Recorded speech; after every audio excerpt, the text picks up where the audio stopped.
Donc nous voilà maintenant dans la table ronde spécifique sur ce sujet du modèle d'interaction et de l'évolution du modèle d'interaction de l'industrie pharmaceutique. Yves était déjà avec nous d'Ipsos. Merci pour ces résultats partagés, Yves, juste avant. Nous accueillons autour de cette table ronde, je vais commencer par ma gauche, avec Julien Delpech, qui est président fondateur, cofondateur de Invivox. Invivox, une plateforme de formation en ligne peer-to-peer dont on va beaucoup parler, mais tu en parleras mieux que moi. Bonjour Franck. Fabrice Ferret, fondateur d'une autre plateforme numérique communautaire des médecins qui s'appelle HealthMe My Specialty. Et enfin, je suis ravi d'accueillir Rafik Aleli, qui est directeur de la business unit Primary Care, stratégique opération. Et alors, ce qui est intéressant, Rafik, quand on a échangé, c'est que vous avez été un des pionniers dans cette mise en place on va dire des fondamentaux d'un nouveau modèle d'interaction pour la pharma au sein de MSD qui est donc une référence, on va dire, reconnue dans le monde de l'évolution de l'interaction. Et ça serait très intéressant d'avoir aussi le vécu, l'expérience pour partager avec notre auditoire. Donc j'ai peut-être une première séquence de cette table ronde qui est tout à fait intéressante, c'est qu'on a beaucoup parlé de Covid, de rupture d'usage, de disruption. Mais en fait, ce que je voudrais entendre de votre part, c'est qu'est-ce qu'il y avait avant ? Est-ce qu'il y avait déjà des tendances établies en matière d'évolution des attentes des problèmes de santé qui pouvaient déjà prédisposer, prévaloir à un changement du modèle pour l'industrie pharmaceutique ? Julien ? Alors moi, je vais peut-être être radical pour démarrer. Mais si on compare à d'autres secteurs, à la digitalisation de la santé, elle a 10 ans de retard. Véritablement. Que ce soit au niveau des professionnels de santé, que ce soit au niveau des hôpitaux et même des industriels qui ont continué de travailler au XXIe siècle comme ils fonctionnaient au XXe siècle. D'accord. Ok. Rafik ? Alors on va continuer à s'autoflageller, mais je suis assez d'accord avec vous. Ce que tu disais, Franck, en introduction, effectivement, chez MSD, on a essayé de prendre un temps d'avance, parce que quand on a commencé à réfléchir à la digitalisation, ça c'était en 2017. Et on a commencé avant même qu'il y ait ces burning platforms, que la Covid a mis un peu en exergue, et on a pris des paris sur un certain nombre de tendances. Tu parlais de tendances, oui, on a vu des tendances chez nos clients, avec des mix générationnels qui évoluaient, des attentes en termes de personnalisation, de canaux d'interaction, mais à cette époque-là, c'était encore des paris. Et nous avions fait les paris de ces tendances-là, et à l'époque, au sein de MSD, on avait demandé à la France d'accélérer d'un point de vue digital pour l'ensemble du groupe. Et on nous a donné quelque part carte blanche. Et on a avancé aussi loin qu'on a pu, à un moment où, entre guillemets, il n'y avait pas de besoin, il n'y avait pas d'urgence, il n'y avait pas cette fameuse burning platform. Et on l'a fait donc dès 2017, qui fait qu'au moment où la Covid est arrivée, nous a impacté en tant qu'industrie. On a pu peut-être sortir notre épingle du jeu de façon un peu plus favorable. Et là, bon, on reviendra peut-être après. On va en reparler concrètement. Qu'est-ce que ça veut dire en matière d'investissement, de métiers, de compétences, d'assets que vous avez fait construire ? Fabrice, peut-être... Sur aussi la pharma et le digital, ouais. C'est vrai que moi je vais aller dans le même sens. Hein. Aujourd'hui, je pense que pour beaucoup de laboratoires, digitaliser son offre, ça se résume à mettre un ADV papier sur un iPad. Voilà, donc il n'y a pas vraiment de prise en compte globale de qu'est-ce que peut apporter le digital, à part d'avoir des choses sur des écrans comme on avait avant sur papier. Or, c'est pas ça le digital. Le digital ouvre plein de portes, et donc c'est vrai qu'il y a un gros retard par rapport à d'autres industries qui ont été beaucoup plus vite et qui avaient beaucoup plus anticipé. Et c'est vrai que la pharma a pris le choc de la fermeture avec le Covid de plein fouet, parce qu'ils n'étaient pas prêts, ouais, clairement. Yves, par rapport à toutes vos analyses... C'est vrai qu'en tant qu'observateur, depuis quelques années du monde de l'industrie pharmaceutique, on a quand même pu identifier plusieurs moments.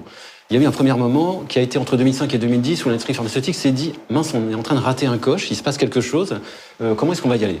Et on a vu fleurir dans les équipes des responsables digitaux, des responsables de projets transversaux, mais qui n'étaient pas, entre guillemets, vraiment pris au sérieux, qui étaient plutôt des prétextes pour dire si, on fait du digital, regardez, on a nommé un responsable.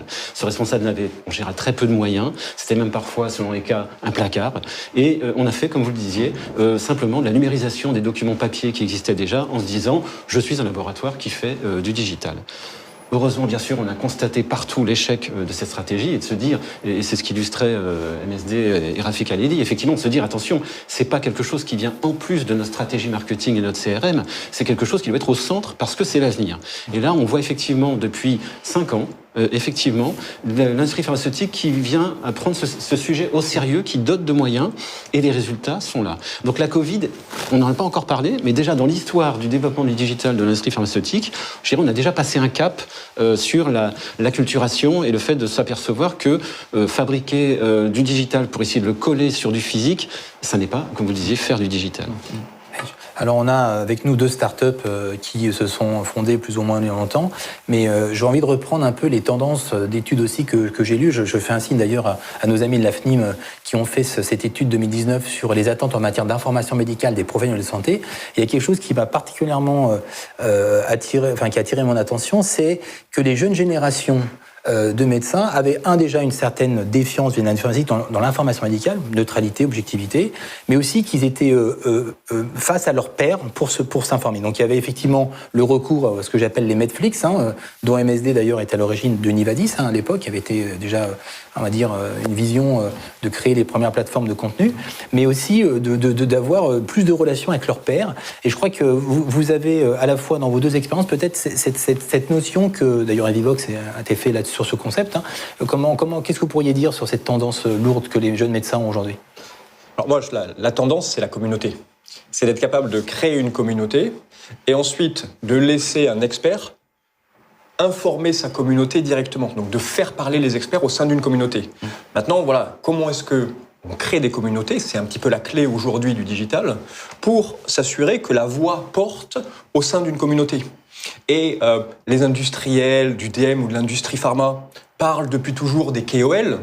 Aujourd'hui, les KOL, s'ils ne sont pas présents sur les réseaux sociaux, comme disent mes enfants, ils sont nulle part. Ouais. Et donc, en fait, ces gens-là, il faut les aider, parce que pour beaucoup, ils ne savent pas comment s'y prendre, forcément. Et donc là, on les aide, justement, à se mettre sur des réseaux sociaux spécialisés ou généralistes, LinkedIn, et de créer une communauté. Et ensuite, en fonction des événements qu'ils vont organiser, ils vont pouvoir prendre la parole dans cette communauté et éventuellement atteindre un public beaucoup plus large, à la fois français, européen, voire mondial. Quand ils publient une étude clinique, au lieu de monter sur un podium dans un congrès qui n'existe plus de toute façon, ils peuvent prendre la parole et puis commenter cette étude clinique directement depuis leur ordinateur avec 100, 200, 2000 personnes qui les écoutent et qui vont pouvoir interagir avec eux. On parle maintenant de Digital Opinion Leader à la place de Key Opinion Leader d'ailleurs. Exactement, les DOL. Oui. Les DOL, voilà. C'est vraiment les influenceurs, des gens qui sont influenceurs. Alors ça peut être les mêmes, mais c'est des gens qui ont pris le virage digital. Et je dirais les médecins, ces gens-là ont pris le virage digital avant les labos. Et ça, c'est important. Et la deuxième notion où je te rejoins, qui est vraie, c'est aussi avec le 2.0. C'est-à-dire que dans l'ancien modèle, quelqu'un parlait, et puis voilà, il parlait, entre guillemets, il descendait la science. Là, sur la nouvelle génération, ils sont dans la génération qui challenge. Donc il faut aussi leur donner des outils pour aller, challenger les gens qui parlent. Aujourd'hui, on peut être un grand professeur, mais pour autant, il est important de pouvoir poser des questions, et ça, c'est des outils qui le permettent. Aujourd'hui, vous êtes dans un congrès, il y a 5000 personnes dans la salle, il y a toujours un espace pour poser 3 questions, mais on sait très bien qu'il n'y aura pas 5 questions. On en pose 3 questions parce que c'est timé comme ça. Aujourd'hui, sur les réseaux, vous pouvez très bien poser des questions, 1 semaine, 15 jours après, les personnes peuvent vous répondre. Et ça lance des discussions, et les gens interagissent, donc ça c'est important aussi. Et donc chez MSD, dans cette façon d'appréhender ces nouveaux utilisateurs, ces nouveaux usages, comment vous avez Je pense qu'il est important, si on prend un peu de recul par rapport à la crise actuelle, parce que tout le monde va vouloir aller vers le digital, on va arriver sur des phénomènes de carpet bombing qui ne vont pas, entre guillemets, là aussi, aider, j'allais dire, sur le terrain d'un point de vue business. La façon dont on a vu les choses à l'époque, c'est de voir sur 4 dimensions. Le digital en soi, ok, c'est un moyen, mais en quoi ça fit avec la stratégie ? Est-ce qu'on a une stratégie long terme ? Est-ce que ça soutient des objectifs business ? Et je pense que si d'emblée, d'un point de vue stratégique, on ne positionne pas le digital sur des challenges business qu'on veut résoudre, on finit quelque part par se perdre. Et on aura toujours, au niveau du leadership, des gens qui vous rappellent à l'ordre en disant « Bon, mais finalement, qu'est-ce que vous avez voulu faire ?» Donc, c'est le positionnement stratégique du digital qui est important. Pour moi, le deuxième facteur qui est important, c'est d'un point de vue des organisations. Sur une précédente table ronde, quelqu'un mentionnait, on va dire, avoir de la pédagogie vis-à-vis du leadership. Je pense que cette pédagogie est nécessaire, elle est importante, et c'est même le point de départ, d'avoir une bonne compréhension de ce que c'est, des enjeux que que ça peut avoir. Et il faut commencer par ça à tous les niveaux du leadership. Ensuite, la question dans les organisations, c'est la question des compétences. Là aussi, dans la précédente table ronde, on disait on attire de nouvelles compétences, des compétences qu'il va falloir savoir intégrer au sein de l'organisation, avec des phénomènes d'acculturation, avec les compétences existantes et faire monter en puissance celles qui existent déjà, donc notamment sur la communauté des marketeurs, le médical, et savoir aussi donner des profils d'évolution pour ces nouvelles compétences. Quand on voit arriver un data scientist dans un laboratoire, j'ai monté un département de data science chez moi en stratégie opération. Voilà, ils arrivent dans un monde qu'ils ne connaissent pas. Et on a la rencontre de deux mondes, notre choc entre deux mondes. Et je pense que faire rencontrer ces deux mondes-là, c'est les faire rencontrer autour d'un projet, qui est le projet digital qui est placé à un niveau stratégique de l'entreprise. Et ça, c'est vraiment un point de départ important. La troisième dimension, c'est les capabilities. C'est de se dire, OK, on a la bonne stratégie, on a les bonnes organisations, en termes de leadership et en termes de compétences, mais est-ce qu'on a les bonnes capabilities? Je voyais une de vos interventions, Franck, c'était de dire content is king. Oui, content is king, mais j'allais dire content is king si on a les bonnes data. Et pour moi, ce qui va faire la différence de plus en plus, c'est la partie data science, ma capacité d'avoir les données, pas seulement des données de vente, des données de comportement, des données de navigation, des données, j'allais dire, en termes de comportement, de savoir intégrer l'ensemble de ces données-là. On en a partout aujourd'hui dans l'entreprise. Comment je les intègre, comment je m'assure que c'est la bonne qualité et comment je les fais parler. Et pas seulement, j'allais dire, en regardant en arrière, mais en prospectif, pour avoir des choix d'investissement et autres. Et la dernière chose, c'est la culture. Je pense que cette crise, et pour ceux qui ont pris le virage digital avant, il va y avoir fondamentalement un changement de culture dans nos entreprises qui vont mettre en lumière notre appétit par rapport aux risques, être capable de prendre des risques, prendre des paris, accepter quelque part d'échouer, si tant est qu'on apprenne là aussi de ces échecs, intégrer plus d'agilité dans les organisations, y compris en termes de méthodos. Et j'allais dire sur ces 4 dimensions, stratégiques, capabilities, organisation et culture, c'est ce qui fera la différence, puisqu'on apporte aujourd'hui des médicaments, et l'innovation sur les 20, 30, 40 dernières années, c'était essentiellement, j'allais dire, nos médicaments, et c'est notre cœur de business, mais c'est comment on apporte aussi de l'innovation en termes d'interaction avec nos clients, et de repenser le modèle. Tout à fait. D'ailleurs, c'est intéressant, peut-être de revenir sur ça, parce que vous êtes tous au croisé des chemins, labo, start-up, observatoire. Quel est l'état d'esprit aujourd'hui, finalement, des acteurs, des dirigeants de l'industrie pharmaceutique? Est-ce que vous sentez quand même qu'il y a une prise de conscience? On a parlé de Burning Platform, qui quand même est en train de secouer. Je crois même qu'il y a beaucoup de réseaux hospitaliers qui ont du mal à travailler aujourd'hui, qui ont des problématiques d'accès à des hôpitaux qui sont fermés aujourd'hui, qui sont difficiles, aussi bien pour les familles d'ailleurs. Donc quel est l'état d'esprit aujourd'hui des industriels? Est-ce qu'ils vont vers effectivement accélérer ce reset nécessaire du modèle d'interaction? Est-ce qu'ils sont en disant on va pas laisser passer la crise, ça va durer quelques mois, mais bon, voilà. Je sais pas, je pense que vous avez peut-être des demandes ou des visions croisées là-dessus. Intéressant, peut-être Yves, Julien. Je commence alors. Donc effectivement, on s'aperçoit qu'il y a des demandes extrêmement importantes de personnalisation. Le constat qu'on a fait, c'est celui d'un décalage entre la perception que le médecin peut avoir des nouvelles technologies qu'il utilise au quotidien, que les patients utilisent au quotidien, et la manière dont l'industrie pharmaceutique se dit moi je vends du médicament. Et effectivement, il y a un décalage énorme parce que ça n'est plus le sujet. Le sujet n'est plus le médicament. Le sujet, c'est comment je donne accès aux soins, et ce médicament fait partie d'un arsenal complet de services, d'accompagnement, de patients, de médecins. Et on le voit dans nos études, 1 médecin sur 2 en France aujourd'hui nous dit qu'à l'avenir, sa prescription comprendra bien sûr un principe actif, mais aussi un service, une application, un device, un objet connecté. Donc les médecins sont déjà 1 sur 2. C'est quand même un chiffre assez surprenant, alors que ça n'existe pas encore, ou en tout cas c'est balbutiant. Donc il y a un vrai décalage de ce point de vue-là. Ce qu'on voit, ce qu'on observe du point de vue de l'industrie pharmaceutique, c'est une demande, un appétit énorme d'accompagnement sur comment est-ce que je peux personnaliser les relations que je peux avoir avec les différents médecins. Et là, on apporte beaucoup de solutions en termes de segmentation, de profilage de ces médecins.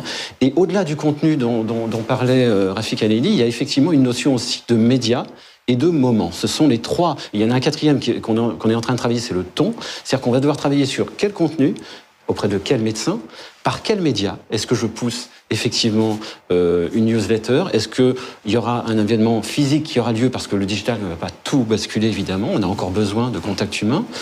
Est-ce que je vais l'envoyer ce message en début de semaine, en fin de semaine? Est-ce qu'il y a un potentiel à envoyer un message à un médecin le week-end? Voilà le type de questions qu'on peut avoir. Et puis la dernière question à laquelle on répond, c'est quel est le ton à adopter? Est-ce qu'il faut toujours se prendre au sérieux? Est-ce qu'il faut accompagner toujours un message dramatique? La réponse à toutes ces questions, et il faut qu'on découvre, il faut qu'on apprenne. Très bien la peut-être juste, excuse-moi Julien, mais par rapport à ça, ça m'intéresse parce que, Rafik, vous avez mis en place une usine de data science, de connaissances. J'ai envie de dire, quand j'écoute les paroles d'Yves, finalement, la connaissance client, c'est quelque chose qui a été un peu désinvesti dans les laboratoires parce que les études de marché, on était surtout sur des connaissances de prescription, d'accès. Aujourd'hui, on voit bien qu'on a besoin d'autres niveau d'information de la connaissance client. On a besoin peut-être de connaître les centres d'intérêt, les liens utiles, les préférences d'interaction. Comment, Rafik, finalement, ça joue dans la construction de l'amélioration d'un des fondamentaux qui est la connaissance client? La façon dont on a réfléchi l'interaction avec nos clients, c'est de la réfléchir en termes d'expérience. C'est-à-dire quelle expérience un client va avoir avec nous, laboratoire. Et de la réfléchir pas en un one-shot, mais plutôt dans la continuité. Premier élément. Deuxième élément, c'est de la réfléchir aussi de façon individualisée, ce que disait Yves Morvan, comment je la personnalise. Pour la personnaliser, on a besoin de données. On a besoin de données qui sont des données d'interaction, celles que l'on a dans nos CRM, effectivement, celles dont on se sert pour qualifier un peu le comportement. Quel est le comportement? Quel est le comportement de navigation sur le net, ou même ses attentes en termes comportementaux. Et l'utilisation de l'ensemble de ces données-là permet, là aussi, et on commence nous à utiliser tout ce qui est intelligence artificielle pour piloter les interactions. Je faisais cette anecdote et cette boutade il y a quelque temps. Il n'y avait pas d'ordinateur de bord dans les avions il y a 40 ans ou 50 ans. Il y en a maintenant parce que ça se complexifie. De la même façon que nos délégués aujourd'hui ont besoin d'avoir une sorte d'ordinateur de bord qui les aide à monitorer ce que disait Yves Morvan, quel contenu, à quel moment, par quel canal, en fonction de l'intérêt, avec toujours cette volonté d'améliorer l'expérience des clients avec nous, avec in fine, et je l'ai toujours en tête, l'impact que ça peut avoir d'un point de vue business. Donc oui, on utilise la data science, on utilise l'intelligence artificielle, et on la met surtout entre les mains, aujourd'hui chez MSD, de nos délégués. Merci. Et donc, quel chiffre vous avez senti, par exemple, un Vivox? C'est intéressant parce qu'un Vivox, on se connaît, Julien, depuis un certain temps, mais j'ai l'impression que depuis à ce moment-là, finalement, on essaye aussi de repenser ses canaux, on essaye de retrouver de l'audience. Les laboratoires sont venus vers un Vivox. Alors complètement. Peut-être juste un chiffre pour démarrer. Ouais. Hier, j'étais avec un grand labo international qui a fait une étude du 1er au 15 septembre sur le nombre de visites, le nombre de médecins visités par un visiteur médical. Ils étaient à 1,6, alors que avant la crise, ils étaient à un petit peu plus de 5. Ça veut dire qu'aujourd'hui, en fait, c'est extrêmement compliqué pour les forces de vente de rentrer en contact avec les médecins, pour toutes les raisons qu'on connaît. Et je pense que la manière dont il faut envisager les choses, il faut tout remettre à plat. Et de se dire que finalement, la connaissance descendante, où le visiteur médical faisait sa tournée et allait voir ses médecins en amenant de l'information, cette époque, elle est quasiment révolue. Et que finalement, le médecin aujourd'hui, il faut lui proposer, et ce que propose ce dont parle Rafik, c'est du on-demand, c'est à la carte, avec une stratégie derrière. En disant que, par exemple, les gens qui font un webinaire, le webinaire, c'est le début du voyage digital. Derrière, il faut jalonner sur une période de 10 mois. Utiliser les connaissances du webinaire, les informations. Exactement. Voilà. Et c'est ce qui est génial, je pense, dans le digital, c'est de se dire qu'on a toutes les données de tous les participants. On voit les participants qui posent des questions, les participants qui s'intéressent. Et à certaines personnes, on va leur dire, vous êtes très, très intéressés. On va vous proposer d'aller rencontrer, si c'est possible, par exemple, d'aller passer une journée au bloc opératoire pour découvrir une nouvelle approche chirurgicale. À un autre, on va lui envoyer plutôt un cas clinique. Donc en fait, je pense que c'est là où l'intelligence artificielle ou des algorithmes vont rentrer en jeu pour pouvoir proposer du à la carte aux médecins en fonction des signaux faibles qu'ils ont envoyés pendant tous ces événements. Fabrice, de côté. Oui, il y a un point aussi qui est hyper important à prendre en compte avec cette crise Covid, c'est que les délégués, quand ils vont retrouver les médecins dans les premiers jours, en fait, ils ont franchement changé. C'est-à-dire que quand on interroge les médecins sur l'utilisation du digital avant la crise, pour beaucoup, c'était proche de zéro. Et là, aujourd'hui, ils ont tous été obligés. contraint. Donc aujourd'hui, on n'a plus ce frein de dire oui, de toute façon, ils n'utilisent pas, oui, ceci, ils savent pas utiliser un ordinateur, ils savent pas ci, ils savent pas ça. Aujourd'hui, il n'y a pas un médecin en France et partout qui n'a pas qui a pas fait des visioconférences, qui a pas fait des webinaires, qui a pas fait. Donc ils ont utilisé. Donc ça, c'est un vrai problème. Enfin, un vrai problème. C'est un vrai plus, je veux dire. Et alors le deuxième point, je pense, qui est aussi important à intégrer pour les laboratoires, c'est que aujourd'hui, ils ont été présents sur tous les médias. Le digital, c'était un média qu'ils utilisaient peu ou pas bien, mais c'est de se reposer les bonnes questions et pas faire du digital, comme on disait, pour faire du digital. Et notamment, il y a un point qui est crucial à comprendre avant de se lancer dans n'importe quelle stratégie digitale, c'est que le digital a une grosse différence avec les autres médias, c'est que c'est pas un média qu'on subit. C'est le seul média sur lequel l'utilisateur est proactif. C'est-à-dire que vous allez, je sais pas, je dis n'importe quoi, vous allez ouvrir une revue médicale, s'il y a une page de pub, vous allez la subir. Vous allez rentrer dans un congrès, vous aurez des affichages, vous aurez toutes ces choses-là. Or, aujourd'hui, Internet, le digital, c'est toujours la personne finale qui doit à un moment taper quelque chose, donc faire une recherche. Donc il est proactif. Et ça, c'est un gros problème, et c'est notamment le problème de l'accès. On l'a vu aujourd'hui, les labos sont hyper handicapés sur l'accès, et donc c'est de bien comprendre comment fonctionne ce média, et donc de comprendre que de toute façon, si vous mettez pas les gens en réseau, si vous, ce qu'avaient fait les premiers chez MSD, derrière, quelque part, vous êtes sur la toile, mais vous n'êtes nulle part, en fait. En tout cas, vous n'êtes pas chez le médecin. On a une question de François Benaïm, la pour Rafi, qui est comment on mesure finalement une stratégie digitale, comment ça se met en place aujourd'hui. Alors c'est super important cette question. La question sous-jacente derrière ça, c'est est-ce que quand je viens, moi, patron de BU ou responsable du change digital en entreprise, est-ce que je pars avec l'épée de Damoclès au-dessus de la tête en disant c'est quoi le ROI, il va falloir que tu nous montres des ROI, ou est-ce qu'on part quand même avec une vision à long terme, avec des investissements à long terme, à la fois sur les hommes, les compétences, les structures, etc. Ou est-ce qu'on dit Je pense qu'il faut les deux. À partir du moment où on a une responsabilité de PNL, on a une responsabilité de délivrer un certain résultat à la fin de l'année. Et je pense qu'il faut le mix, parce que la temporalité est différente, entre une responsabilité PNL qui se juge sur une année et, entre guillemets, une vision à moyen long terme. Mais je pense qu'il faut les deux. Quand on s'est engagé dans la partie digitale, là aussi, la chose qui a été fondamentale, c'est de dire, voilà, quel est le challenge business que je veux résoudre? Et ça, c'est super important d'avoir des use case business très précis et d'être en capacité de créer une corrélation entre ce que nous développons et l'impact que ça peut avoir sur notre PNL. Donc, c'est des choses qu'on développe à travers des index assez complexes qui montrent que, voilà, si on fait telle action digitale, voilà l'impact que ça peut avoir, voilà l'uplift que ça peut donner. Donc, bien sûr, donc dire que c'est l'un ou l'autre, je ne pense pas. C'est vraiment les deux qu'il faut avoir en tête au moment où on se lance dans une stratégie digitale. Mais le ROI, tu vois, le fameux retour sur investissement, le joli mot ROI, moi j'aime bien utiliser, tu vois, l'exemple d'un symposium. Les labos organisent des symposiums, bon, t'as à peu près, grosso modo, tu peux compter combien de personnes dans la salle, t'as 250 personnes, et puis ensuite ces gens-là, ils s'en vont. Voilà. Comment est-ce que tu calcules le retour sur investissement de ce symposium? C'est hyper compliqué. Tu organises ce même symposium en ligne, où tu vas demander gentiment aux personnes de laisser leur nom, leur prénom, leur spécialité et leur email. Ces gens-là, à partir du moment où on a ces informations, on va pouvoir les suivre sur 1 mois, sur 3 mois, sur 1 an, et puis de voir est-ce qu'ils ont déclenché un rendez-vous avec un commercial, est-ce qu'ils se sont mis à acheter un des produits, parce qu'il y a tout existe pour pouvoir justement les suivre.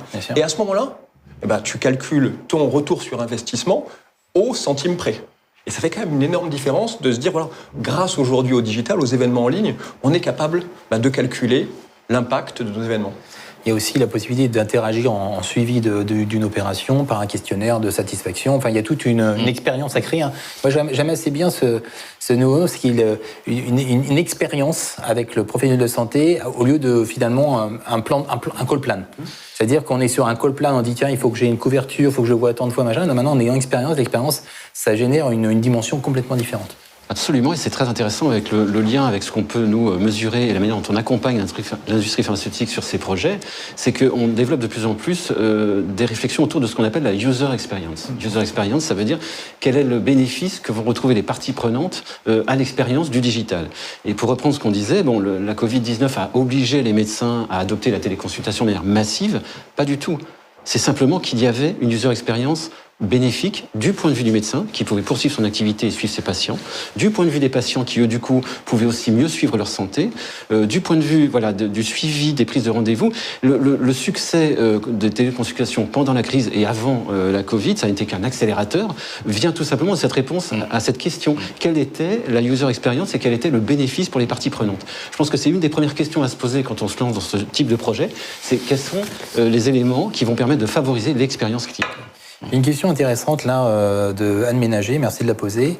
En fait, effectivement, on parle de communication, de promotion. Se pose la question de la légitimité du champ de communication d'un laboratoire. Je pense les laboratoires font de la promotion de leurs médicaments dans un cadre légal extrêmement réglementé, etc. Et comment finalement on arrive à augmenter cette expérience qu'avec finalement le seul champ du produit, qu'est-ce qu'il est possible de faire? En fait, c'est quoi je sais qu'avec vous avez la possibilité d'étendre un peu à l'environnement produit, à l'environnement scientifique. En quoi on fait une expérience client tout en restant dans un cadre réglementaire et promotionnel strict à la pharma? C'est l'intérêt des Digital Opinion Leaders, c'est-à-dire de faire appel à son réseau d'experts pour parler par exemple d'une pathologie vers une communauté. À ce moment-là, on n'est pas contraint réglementairement parce qu'on fait on fait communiquer un expert sur une pathologie précise. On n'attire pas les mouches avec du vinaigre. Il faut trouver le bon contenu, il faut trouver justement le bon angle, et ça permet à un laboratoire justement de faire connaître quelque chose de manière très très différente du passé. Ouais, sans mauvais jeu de mots, le digital a une grosse force aussi, c'est qu'on peut faire du marketing viral. C'est exactement ce que tu disais. Donc, c'est qu'un expert va parler et va avoir une capacité, parce que qu'est-ce que font les réseaux aujourd'hui? Le réseau, c'est le média le plus puissant pour atteindre des gens. Donc, à partir du moment où vous avez mis les gens en réseau, vous avez une capacité de tir qui est exceptionnelle. Donc ça, c'est le premier point. Et ce qu'il faut aussi que les laboratoires intègrent dans leur mix, c'est que en fait, jusqu'à aujourd'hui, le mix, la promotion était poussée et c'était accepté, entre guillemets, parce qu'il y avait la relation avec le délégué médical, la relation physique de personne à personne. Sur le digital, on peut bien sûr aussi faire des relations personnelles, mais on n'est pas dans cette logique-là. Donc, c'est-à-dire qu'il faut remplacer, parce que seule la promotion ne sera jamais acceptée. Nous, on a fait des sondages auprès des médecins et ils sont très clairs là-dessus. Il faut mettre du service à côté. Et quand on parle de service, on parle vraiment de service pour le médecin, en tant que professionnel de santé, en tant que praticien, et pas un service pour le labo par rapport à ces médicaments. Donc ça, c'est aussi une chose que les labos doivent absolument intégrer dans leur réflexion, c'est que digital, oui, mais on doit compenser par du service et à viser des professionnels, et pas juste à viser des intérêts du laboratoire. Ça, c'est hyper important. Peut-être juste un commentaire, je me permets de rebondir sur ce que tu viens de dire. Je pense qu'il faut qu'on fasse attention, parce que les gens aujourd'hui qui nous regardent, qui sont sur le terrain, qui sont délégués, on n'ait pas l'impression qu'on est en train d'opposer quelque part la relation face-face, humaine, à la relation digitale. Moi, je crois fondamentalement dans ce modèle qu'on appelle le modèle hybride, où on a toujours un délégué médical, mais qui va utiliser finalement toute la palette, j'allais dire, d'options d'interaction. Et c'est là où le métier, j'allais dire, est en train de changer. Il va devoir changer de plus en plus. Où on va, et les délégués le voient. Ils voient bien qu'on ne fait plus et qu'on ne fera plus la visite médicale comme on la faisait jusqu'à maintenant. Et nous, notre capacité en tant qu'organisation aussi à emmener les équipes vers ce changement-là, à la fois en termes de changement et de compétences, va être clé. Mais surtout, moi, ce que j'ai pu voir avec mes équipes sur les 2 dernières années, c'est que quelquefois, et de façon très, très honnête, c'est-à-dire on a un peu peur de l'inconnu, un peu peur en se disant tiens, on est en train d'opposer l'humain au digital. Je dis non, là on est dans un modèle hybride. Et je prends mon exemple de pilote d'avion. On ne reprendra jamais un pilote d'avion, mais on lui met des ordinateurs de bord suffisamment, j'allais dire, évolués pour adresser la complexité de ce qu'il a à faire. Et je pense aujourd'hui que nos people sur le terrain ont une complexité d'environnement à gérer. Parce qu'une multiplicité des acteurs qui se structurent autour du parcours de soins, des informations qui sont, j'allais dire, un peu éparses dans les systèmes, et il faut qu'on les accompagne dans ce changement-là. Puis les acteurs terrain sont souvent les gens qui sont au centre de la connaissance client et qui ont une connaissance que jamais on peut avoir autrement que par la connaissance, la relation. Il nous reste quelques minutes avec un dernier sujet. finalement, si on devait laisser aussi des recommandations de cette table ronde vers les gens qui nous écoutent, c'est qu'est-ce qu'il faut faire aujourd'hui? Alors on parle de réinventer le go-to-market model, hein, c'est-à-dire comment on reconstruit, comment on implique les équipes médico-marketing, le réglementaire, comment on retravaille finalement le fait de réintégrer la connaissance client. Voilà, peut-être Rafik, parce que c'est vraiment important d'avoir le témoignage à Nabo sur... Je dirais pour moi, il y a 3 éléments fondamentaux, et au risque de me répéter. Le premier, c'est de partir vraiment de quels sont les objectifs business qu'on a et comment on inscrit cette démarche-là dans une vision long terme et qui soit stratégique pour le business. Le deuxième, c'est autour, et je reprends un peu ce que tu disais tout à l'heure, mais pour moi, je pense que la partie data est super importante. Et pas seulement les datas telles qu'on les a connues aujourd'hui, mais des datas de comportement qui permettent en temps réel et sur des choses de revoir un peu les stratégies. Et nous, on s'est lancé dans des démarches d'agile at scale, où on revoit les campagnes quasiment tous les mois en fonction de comment ça réagit en face devant nos clients. Et le troisième, pour moi, clé de succès, c'est la partie people. La partie people sur le terrain, oui, parce que leur métier est en train de changer, et en train de changer de façon, j'allais dire sous la pression de la Covid, de façon assez hallucinante. Également au siège, parce qu'on va avoir ces nouvelles fonctions qui arrivent. Tout à l'heure, dans l'autre table ronde, Virginie le disait, comment j'attire, comment je retiens ces gens-là. Et ça va poser des vraies questions en termes d'organisation pour nous. Et ensuite, l'impact que ça va avoir sur les autres fonctions existantes qui devront aussi évoluer leur façon de faire, les marketeurs, le médical, les services d'infomed, les services de validation médicale, parce que tout va plus vite dans ce monde-là. Donc il faut avoir aussi cette agilité en termes de rythme. Et ça va être aussi un challenge. Il ne faut surtout pas opposer. Il faut construire des passerelles. Et il ne faut surtout pas, je pense, opposer le digital et l'activité de l'équipe de vente, moi, qui reste absolument fondamentale. Simplement, l'équipe de vente, elle va être nourrie de toutes les données qui vont permettre, si tu vois 1 ou 2 médecins dans la journée, mais d'aller voir les bons médecins, t'assurer que tu vois les bons médecins. Et c'est grâce à ces données, c'est grâce à tous ces éléments. Et donc, il faut associer, il faut construire des passerelles et pas des murs. Tout à fait. Yves ? Oui, un conseil, effectivement, de se dire... faisons un bilan honnête. Je veux dire par là qu'on a beaucoup de fantasmes. Effectivement, ça ne sera jamais du tout digital. D'ailleurs, les médecins ne le veulent pas. Quand on leur pose la question, ils nous disent il n'est pas question demain de passer à une relation avec l'industrie pharmaceutique qui soit uniquement digitale. Mais ayons un bilan honnête. Je veux dire par là que chaque laboratoire, en fonction des choix qu'il a fait par le passé, a été confronté à cette crise qu'il a mis un peu au pied du mur. Et là, aujourd'hui, certains ont pu avoir de l'avance, d'autres sont peut-être un peu à la traîne, ou on fait semblant, comme on le disait tout à l'heure, d'adopter du digital. Donc, je dirais, il y a une première étape quand même de se dire où est-ce que j'en suis aujourd'hui, parce que ce qu'on anticipe tout de même, c'est aujourd'hui la place du médicament qui est remise en cause dans le système de santé, dans la manière dont on soigne les gens. La prévention prend une part de plus en plus importante. Et je dirais que tout euro économisé aujourd'hui sur des projets digitaux est un très gros risque sur l'avenir. Oui. On va parler budget, peut-être... Oui, moi, si j'avais une recommandation, c'est une recommandation que je fais souvent, j'aime bien prendre cet exemple à mes clients, c'est de dire, avant de vous lancer dans le digital, alors bien sûr, comme tu disais, avoir les objectifs, mais on disait tout à l'heure, c'est un média qui est différent. Donc, c'est de comprendre ce média. Ce média a d'énormes différences par rapport à tous les autres médias que la pharma a utilisés. Et notamment, moi, je donne toujours l'exemple de Coca-Cola. Coca-Cola, je pense que personne ne remet en cause que Coca-Cola est hyper implanté partout. Ils font de la télé, ils font de la presse, ils font tout. Et la question que je pose toujours aux clients, c'est est-ce que vous avez déjà, sur votre moteur de recherche, tapé est-ce que vous avez déjà été sur le site de Coca-Cola ? Donc, première question. Et même la deuxième question, un peu plus, provocatrice, est-ce que Coca-Cola a un site internet ? Or, Coca-Cola, personne ne remet en cause le fait que Coca-Cola est partout. Fait de la pub, fait de la presse, fait de tout. Et donc, c'est parce que très vite, quand ils se sont lancés là-dedans, ils ont d'abord essayé de comprendre comment ça marche. C'est quoi la spécificité de ce média et donc d'Internet, parce qu'en digital, bien sûr, moi je pense Internet, et donc notamment les accès. Et donc, une fois qu'on a répondu à cette question, alors on peut mettre en place sa stratégie digitale. Dernière question, après on finira la table ronde, les investissements. Parce que c'est vrai que dans beaucoup d'esprits de dirigeants de la pharma, moi j'ai eu ma propre expérience, on pense que le digital c'est aussi un moyen de faire des économies en se disant on va remplacer, on va contacter, faire des interactions différentes. J'ai plutôt la perception de l'inverse, c'est que ça coûte quand même il faut investir massivement. On a des expériences ici, Rafik peut nous en parler, mais ça nécessite quand même des investissements lourds de data science, de connaissances clients, d'études de marché, peut-être de fonctions supplémentaires. Peut-être un mot de la fin là-dessus en disant comment... Ça demande un investissement, comme tout, j'allais dire, nouveau modèle. Il y a un ticket d'entrée qui doit se faire.